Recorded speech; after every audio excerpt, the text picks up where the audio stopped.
风门穴主要功效：治疗伤风咳嗽、发热头痛。穴位定位：风门穴位于背部第二胸椎棘突下，旁开1.5寸。主治疾病：头痛、鼻塞、咳嗽、伤风。掌握以下4种穴位疗法，有助于预防和改善上述疾病。1. 按摩方法：用大拇指按揉风门穴100至200次，每天坚持，能够治疗肩背疼痛。2. 艾灸方法：准备一个打火机、1根艾条，用打火机将艾条点燃，用艾条温和灸风门穴5至20分钟，每日1次，可改善头痛、鼻塞、咳嗽等症状。3.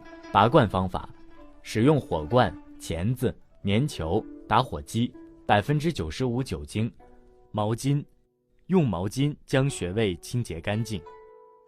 用钳子夹住棉球，蘸适量的酒精，用打火机点燃棉球，用棉球在罐内转一圈，以火罐拔取风门穴，留罐5至10分钟，隔天1次，可缓解肩背疼痛、伤风、头痛。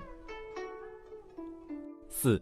刮痧方法：准备刮痧板、经络油，在穴位上抹上经络油，用面刮法从中间向外侧刮拭风门穴3至5分钟，隔天1次，可治疗发热、伤风、